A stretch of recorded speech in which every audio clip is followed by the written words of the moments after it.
Hey there, how are you today? I hope you're good. I listened to every single one of the albums of Red Hot Chili Peppers just because they are about to release a new one and I wanted to be updated. But actually, I created this lifetime project for myself that I want to listen to every single one of the albums of the artists that I like just because, you know, like sometimes the best songs, they are hidden somewhere. And I even have a playlist here with other discographies that I listen to, and I am gonna do more videos about it as I listen to more discographies. Okay? Oh, okay. Flea, if you're watching this by any chance and I say something stupid, it happens, because Flea watches my stories sometimes. I swear I'm not a freak, okay? I just really admire you as a person. Okay, so now that you know what we're gonna do, that you got subscribed, right? That you liked the video, we're ready to go. So what I'm using to classify the albums is this site called Tier Maker. The things that I put in here were literally the best album, masterpiece. I can see it's good, but I don't love it. Because I have to say the sentence a lot. Sometimes it's not my taste. Sometimes I didn't like it, okay? And I would like to have the freedom to express that I didn't like something, even though it's good. Okay, I took it personal. You saw, I took it personal. It's a no for me, and I will pretend it doesn't exist. We're gonna start by the self-titled album, Red Hot Chili Peppers, that was released in 1984. This album sounds very immature. You can tell that the lyrics aren't the best, you can tell that the production isn't the best either, and you can tell there are a lot of things that are not really matching, but maybe I'm having this impression because I'm used to Red Hot Chili Peppers, to the songs that I already know, and I mean, it's a debut album, right? And you know what is funny? I put on my notes that this album sounds like a demo album. It doesn't seem like a studio album for some reason. And I just saw the other day that Flea and Anthony, that are the only members of the what's it called? of the current formation that we know, they actually prefer the demo versions of the album. So I got really curious to listen to it, but of course I'm probably never gonna know. It still feels like a demo album. I really don't like it. I'm sorry if you do, but I'll pretend it doesn't exist. Like, no offense at all. No, you know what? I'm gonna change the first album to It's a No for me, because I want only one album and I'll pretend it doesn't exist. This album would be Freaky Style. Even though George Clinton from P-Funk is one of the producers of this album, and also we can tell that they have more reference and that they are actually learning how to do the things, I can't. Like, to me, that would be the worst Red Hot Chili Peppers album just because it's too Noisy for me. And also, another thing that makes me really dislike this album is that I remember when I read the biography of Anthony Kiedis, and that song, Catholic Schoolgirl's Role, is actually a song that Anthony wrote for a 14-year-old girl that he had a thing with when he was obviously an adult. I understand that this album was released in the 80s, and you know we weren't that aware at the time, and it's a rock band, but still, it's just something that really doesn't set with me. So I'll pretend this album doesn't exist. Now the third album, Uplift, Mofo Party Plan, you can tell that they are getting better, and you can tell that they're having more influences on their music, right? They started to talk more about LA and their life and everything like that. So it's, to me, this feels like the debut album. You know, to me, this feels like the album that started shaping Red Hot Chili Peppers. But looking at the big picture, it feels like those three first albums, they are kind of like a trilogy.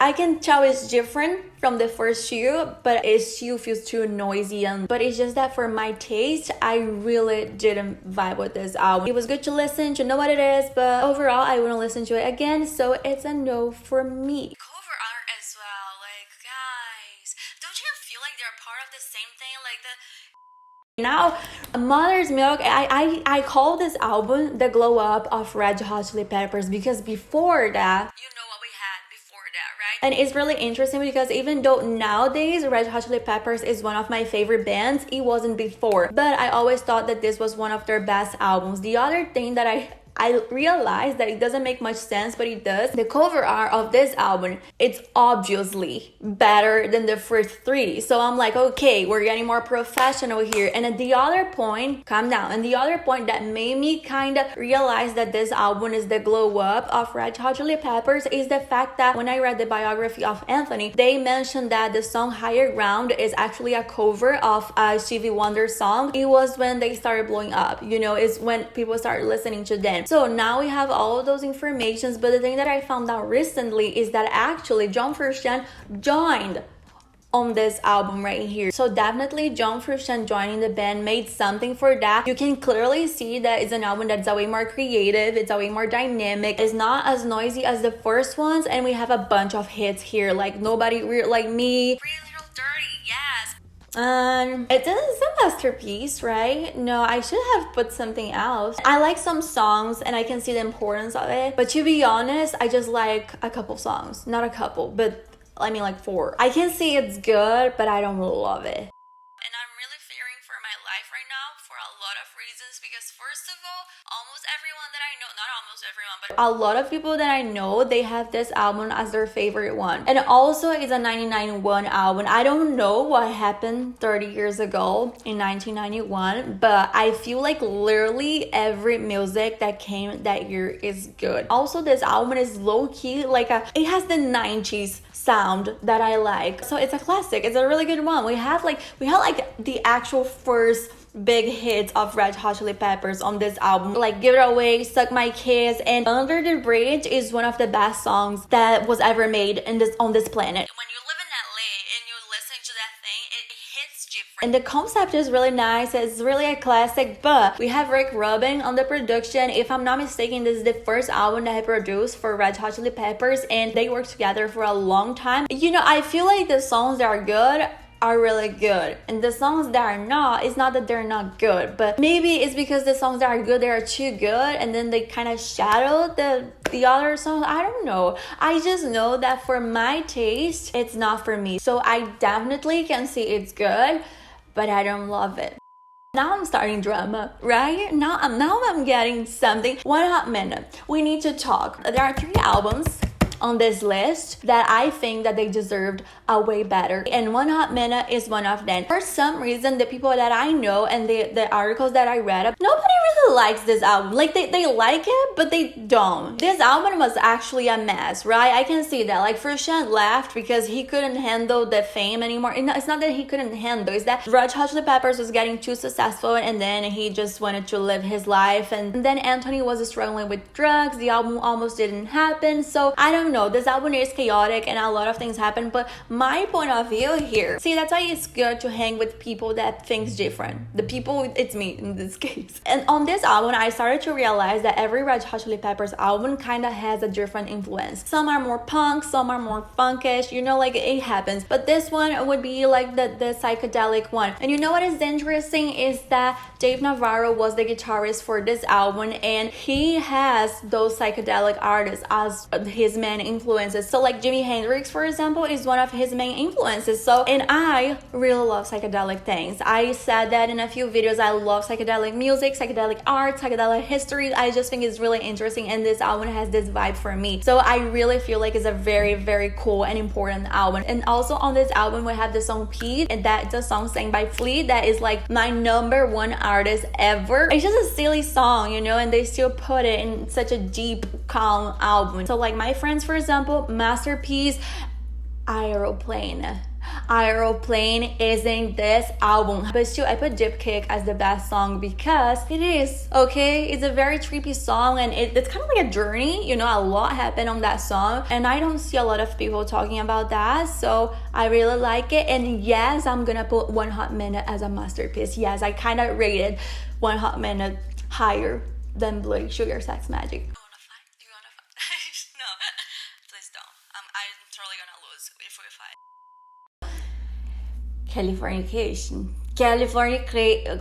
one of the best albums ever made in history of life. First of all, Frusciante was back, right? I don't know what happened, but he really felt that he needed to come back to Red Hot Chili Peppers, and thanks God he did, because if it wasn't for that, maybe this album would never have happened. Also, another thing that I like about this album is that the lyrics are more diverse, because so far, I mean, we talked about a few stuff, yes, but so far it was like pretty much the same thing. And on this album, we have other topics than just, you know, sex and Los Angeles. The album is more melodic, you know, so it's easier to listen to. You can see that they were getting more flexible with their sound. It is the favorite album of literally almost everyone that I know. Like everyone loves this album. Is either that or Stadium Arcadium. It's not my favorite album, is not my favorite album, but it's a very important album to me. Like, it was the first, probably the first songs of Red Hot Chili Peppers that I listened to were on this album. I don't know, it's just really good. The vocals are better. I'm really confused because I started this and I don't know what to do, because I could put as like literally the best album, because it is one of the best albums, but it's not my favorite. Oh, I can't believe I said that. Anyways, and I'm gonna put this album as a masterpiece.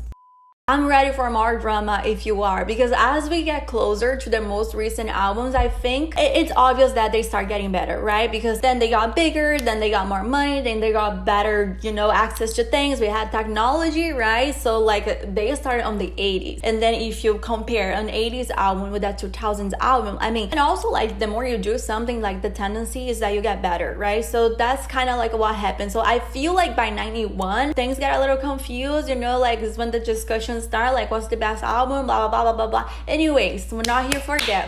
We're literally here for that. It's literally the idea of the video. Anyways, we have By the Way, and I want to start with when I was a little Cami. I started this whole thing of, you know, getting into music and watching music videos and watching a lot of stuff and start liking things. The songs that I would listen to the most of Red Hot Chili Peppers were the songs from this album. Like By the Way, Can't Stop, Universally Speaking. Like, dude, this album is just so... The Zephyr song, it's from Venice Queen. It's on this album. Literally, I like every single one of the tracks on this album. It's just so good. And then you start liking Red Hot Chili Peppers, and then you hear songs like Dose, Midnight, Don't Forget Me. Everything is amazing, and I'm literally about to cry because I love this album so much. And you know what I love the most about this album? I always share, by the way, if you want to follow me on Instagram to keep up with that, you know, like I always share my progress, you know, on the discographies and the things that I'm listening to. I share my thoughts on this album, that, you know, it was just too good and everything, and Flea saw my opinions, everything, and he replied my story. So imagine how my heart feels about this album. I just love this album too much in too many levels. I think it's I think it's literally the best album. Yes, I think it's literally the best album.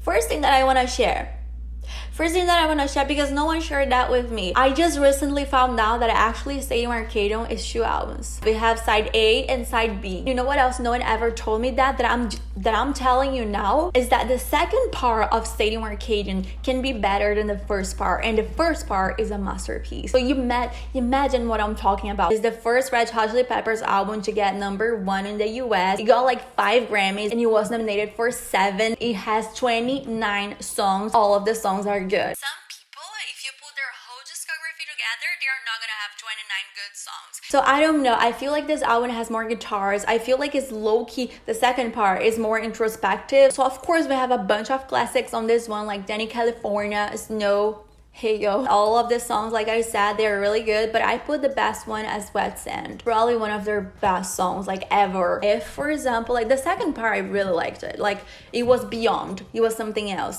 I'm not gonna put a literally the best album because we can just have one literally best album. So it's my own rule. Why don't I change that? It's a masterpiece. Why nobody loves I'm With You? I see people liking it. I see people saying like, oh, okay, this is a good album. Of course it's a good album. Why this is not the favorite album of a lot of people out there? I gave this the award of most underrated album. Because this I'm With You deserved a way better. Sometimes I feel like people don't love this album just because Frusciante left, and it was the first album that we had Josh as the guitarist, and I can see the difference of the sound. Of course, they add so many different things on this album, like they have backing vocals. That is something that was not that obvious on the other albums, you know. It's more mature, it's a little bit more chill, so it's just overall it's just really easy to listen to. And I also like all of the tracks, and I just found a bunch of really good songs on this one that I have never heard of. No one ever told me about even You Brutos. No one ever told me about Meet Me at the Corner. So this album deserved a way better, and is definitely the underrated album here. I'll put as a masterpiece. Yeah, you see that I'm very easy here, right? Because I'm putting everything as masterpiece, and it's not my fault that they make good albums. What do you want me to say? The most recent album that was released 5 years ago. this is another album that I see a lot of people complaining, and I can definitely see why you complain. I mean, first of all, it's an album that has Josh, and you guys are like super obsessed with John and blah blah blah. Okay, I get it, but I like this album. And the other thing that I know why people wouldn't like it, I mean, I imagine that is the reason why people wouldn't love it. I mean, when you compare it to the other albums, everything sounds a way more mature, a way better, a way deeper, you know, like I don't know, it goes beyond. And this album is just simple, very radio material, it's very easy to listen to. It's like it's not like the hottest album, but it's definitely not a bad album, okay? So not at all. But the thing that makes me like this album is that I low-key feel like it's a very inspiring album. So there's a lot of songs like We Turn Red, for example, that I think that it's just inspiring. Like we have so many good songs on this album. Like actually, that is one of the albums that I listened to the most when I was in New York. So it does not mean that I listened to this album to remember of the time, but I mean that it was one of the albums that saved me during that time. I do have a history with this album, but the best song by Red Hot Chili Peppers, and not only that, my favorite song in life is on this album. This has some weight on my decision, Dark Necessities, okay? Like, no, the video, everything is perfect. So Dark Necessities is just too good. What am I gonna do here? Because I cannot put as literally the best album because it's not, but What if I create another thing? just, oh, I could do that. I'm so dumb, but I should have created another thing. I'm gonna do this now, and it's gonna be like favorite with a bunch of V's. Okay, now we have to do a couple changes here because of this album. You see the power, okay? After 1 hour of video that I'm filming at least, I'm putting this as favorite. You have to listen to it again if you don't like it, because you listen to it wrong. If you don't like it, that's the reason why. I'm with you. I'm gonna put as fave. Okay, now we're good. Now this is looking good.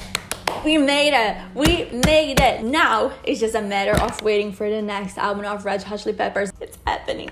That's it. I hope you liked the video. I really need to eat right now. But I hope you liked the video. If you did, don't forget, maybe you didn't, right? Don't forget to give it a thumbs up and also get subscribed. And if you didn't, you have to open your mind. You have to understand that it'd be like that. You know, not everyone's gonna agree with you. Get subscribed anyway. Bye.